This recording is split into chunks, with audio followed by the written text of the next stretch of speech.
नमस्कार, मैं हूं आपके साथ मयंक। देखिए, इस वक्त एक बहुत बड़ी खबर आ रही है जो हम आपको बताना चाह रहे हैं। देखिए, सबके मन में ये सवाल है, मेरे जितने दर्शक हैं उनके मन में ये सवाल होगा कि ईरान के जो तीनों न्यूक्लियर साइट्स हैं, क्या उनको वाकई कुछ वहां पे नुकसान हुआ है या नहीं हुआ है।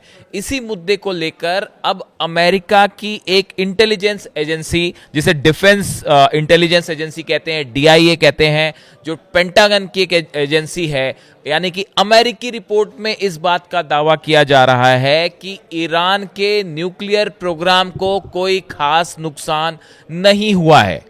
देखिए, ये रिपोर्ट अमेरिका से लीक हुई है। ये रिपोर्ट कोई ईरान की रिपोर्ट नहीं है, ये रिपोर्ट मिडिल ईस्ट से जनरेट नहीं हुई है, ये रिपोर्ट अमेरिका से लीक हुई है बताया जा रहा है, जैसे सूत्रों के हवाले से खबर आ रही है। और इस रिपोर्ट में जो फौरी तौर पे जो रिपोर्ट तैयार की गई, अमेरिका ने जिस तरह से फोर्दो पे हमले किए, इस्फहान पर हमले किए, नतांस पे हमले किए, उसके बाद ट्रंप ने दावा किया था कि हमने पूरी तरह से जो है इसको डिस्ट्रॉय कर दिया है। लेकिन अब इस इंटेलिजेंस रिपोर्ट जो कि बाहर आई है और लीक हो गई है बताया जा रहा है, इसमें यह बात कही गई है कि ईरान के न्यूक्लियर प्रोग्राम को खास नुकसान नहीं हुआ है। देखिए, मैं आपको पढ़ के बताता हूं। The US military strikes on three of Iran's nuclear facility did not destroy the core components of the country's nuclear program and likely only set it back by months, according to an early US intelligence assessment. इस report के मुताबिक जो Iran का परमाणु कार्यक्रम है, ये सिर्फ चंद महीनों के लिए डिले हुआ है, उसके कोर एरियाज को कोई नुकसान नहीं हुआ है। इस रिपोर्ट में ये बात भी कही गई है, जो बहुत बड़ी नोटिसेबल बात है। पहली बात तो ये कही है कि Iran stock pile of enriched uranium was not destroyed. जो ईरान का एनरिच्ड यूरेनियम है वो डिस्ट्रॉय नहीं कर पाया अमेरिका, उसे अमेरिका तबाह नहीं कर पाया है। इसके साथ ही ये भी कहा गया है, ऐसा दावा हो रहा है कि जो सेंट्रीफ्यूजेस हैं, सेंट्रीफ्यूजेस देखिए सरल भाषा में समझिए, सेंट्रीफ्यूजेस वो चीज़ें होती हैं जो यूरेनियम एनरिचमेंट में बहुत काम आती हैं। उसका जो की कंपोनेंट होता है वो होता है सेंट्रीफ्यूजेस, और वो large by and large they are intact, मतलब वो सुरक्षित हैं। ये इस रिपोर्ट में दावा किया गया है। और देखिए, इसमें यह भी कहा जा रहा है कि ये जो, जैसे ट्रंप ने कहा था, डोनाल्ड ट्रंप ने क्या दावा किया था। देखिए, डोनाल्ड ट्रंप ने कहा था that the strikes completely and totally obliterated Iran's nuclear enrichment facility. उसके बाद जो डिफेंस सेक्रेटरी हैं पीट हेग्सेथ, उन्होंने भी ये कहा था कि हमने पूरी तरह से तबाह कर दिया है ईरान के परमाणु कार्यक्रम को। लेकिन अब ये जो रिपोर्ट सामने आई है, इसमें ये बात सामने आई है कि ऐसा नहीं है। अब इसको थोड़ा सा और समझने की कोशिश करिए। देखिए, एक बड़ा सवाल तो ये है कि जो अब पूछा जाने लगा है कि जो फोर्दो प्लांट था, उस फोर्दो प्लांट पे वो पहाड़ से कई 100 फीट की नीचे है। फोर्दो जो है उसके ऊपर, न्यूक्लियर साइट के ऊपर B-2 बॉम्बर से हमले किए गए। लेकिन आप देखें, आप गौर करिए, जो इस्फहान है, जो इस्फहान दूसरा न्यूक्लियर साइट है, इस पे टॉमहॉक मिसाइल से हमला किया गया, जो कि एक सबमरीन से लॉन्च की गई थी। इस पे B-2 बॉम्बर से हमला क्यों नहीं किया गया? कुछ एक्सपर्ट्स ये बता रहे हैं कि अमेरिका की जो मिलिट्री है उसको इस बात का ही डाउट था कि भाई B-2 बॉम्बर्स क्या वाकई इतनी गहराई में बसे किसी प्रोग्राम को जो इतना नीचे बना है, क्या वहां तक वो पहुंच भी पाएगा, क्या उसको डिस्ट्रॉय कर पाएगा? इसको लेके एक्सपर्ट्स की अमेरिका में अलग अलग राय थी। देखिए, इस्फहान के बारे में भी ये कहा जाता है, कुछ लोग ऐसा बताते हैं, अभी कितनी सच्चाई है ये तो पता नहीं, लेकिन बताते हैं कि जो इस्फहान न्यूक्लियर प्लांट है ईरान का, वो फोर्दो से भी ज्यादा गहराई पे है। बात फोर्दो की होती है क्योंकि वो पहाड़ों के बीच में बसा हुआ है, लेकिन ये कहा जाता है कि इस्फहान जो है वो असल में और ज्यादा गहराई पे, उसको नुकसान पहुंचाना तो और भी मुश्किल है। अब देखिए, कुछ लोग जो कह रहे हैं कि क्यों वहां टॉमहॉक मिसाइल से इसलिए हमला किया गया क्योंकि इस बात का डर था कि भाई B-2 बॉम्बर से वो तबाह होगा नहीं होगा। इसीलिए कहा जा रहा है Tomahawk missiles launch from a submarine instead of bunker buster bombs, that is because there was an understanding that the bomb would likely not successfully penetrate Isfahan's lower levels.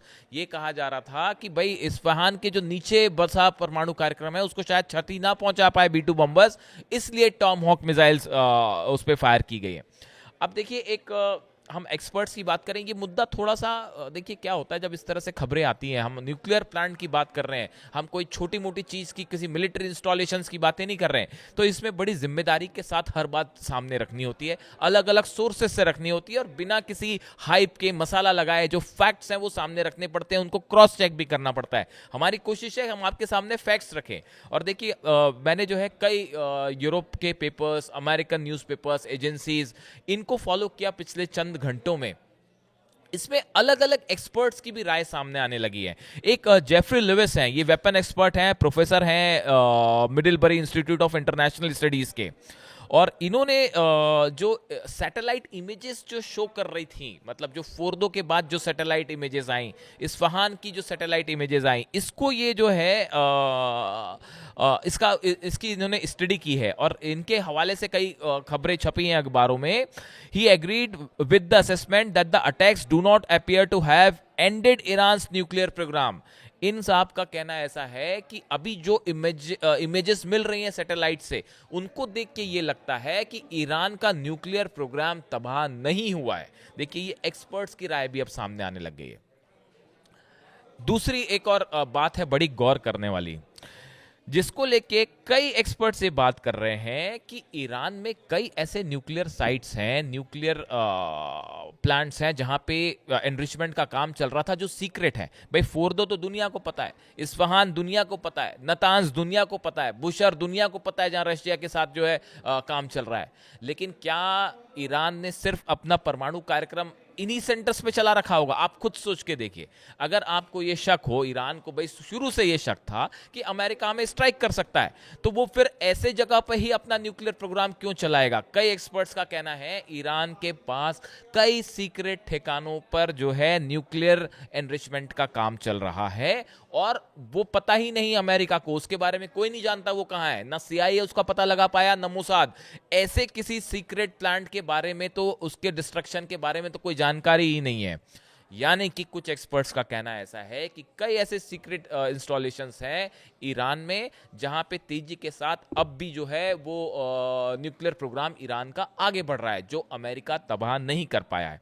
अब देखिए ये जो रिपोर्ट्स आई हैं, ये रिपोर्ट्स इस समय America में चर्चा का मुद्दा बन गई हैं, जिसके बाद डोनाल्ड ट्रंप के जो दावे हैं, या उनके डिफेंस सेक्रेटरी जो है पीट हेग्सेथ, इनके जो दावे हैं, इनके ऊपर ही सवाल उठने लग गए हैं। हालांकि व्हाइट हाउस ने इसको डिनाई किया है कि भाई नहीं, ये जो बात है ये वो गलत है, और ये क्लासिफाइड रिपोर्ट थी जो कि लीक हुई है, और इसमें चीज़ें सही नहीं है। अब देखिए ये अगर ये रिपोर्ट सही है, जैसा कि ईरान की तरफ से भी दावा किया गया था, देखिए आप इसको कोरिलेट करके देखिए। कभी भी किसी भी चीज़ की सच्चाई पता लगाने के लिए आपको 2-3 बयानों को कोरिलेट करना होगा, फिर इंटेलिजेंस रिपोर्ट जो सामने आई है उसमें क्या तथ्य लिखे हैं उनको जोड़ के देखना होगा, सैटेलाइट इमेज की बात करनी होगी, एक्सपर्ट्स क्या कह रहे हैं उनकी राय को मिला के आप जब एक कंप्लीट एनालिसिस करते हैं, जो कि हमारी जिम्मेदारी है आप तक पहुंचाने की, तो तब आप सच जान पाएंगे। और ये रिपोर्ट अमेरिका की है भाई, ये रिपोर्ट कहीं और किसी कंट्री से तो आई नहीं। अब इसी रिपोर्ट में अमेरिका की, वो भी पेंटागन की एजेंसी है, डिफेंस इंटेलिजेंस एजेंसी,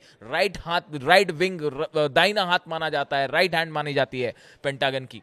अब वो खुद ही ये कह रहा है साहब कि ईरान के जो है न्यूक्लियर फैसिलिटी को कोई खास डिस्ट्रक्शन नहीं हुआ है, और कुछ ही महीनों में ईरान उसे फिर शुरू कर देगा। ऐसे में ये अमेरिका के दावों के लिए एक बड़ा झटका है, इजराइल के लिए बड़ा झटका है, और ईरान के लिए ये एक बार फिर बड़ी जीत है। अब देखिए, अब यहां से क्या आगे अमेरिका और ईरान के न्यूक्लियर टॉक्स होंगे? क्या ईरान उसके लिए तैयार होगा? क्या ईरान अमेरिका की शर्त अब मानेगा? वो तो पहले ही नहीं मानी उन्होंने कि अमेरिका की हम जो है वो शर्तें बिल्कुल नहीं मानेंगे, हम झुकने के लिए तैयार नहीं है। ईरान पहले दिन से कह रहा था कि यूरेनियम एनरिचमेंट हमारा अधिकार है, हम उसे कंटिन्यू करेंगे, और अपनी संप्रभुता के लिए, सॉवरेंटी के लिए और इंडिपेंडेंस के लिए देखिए उसने लड़ाई भी कर ली।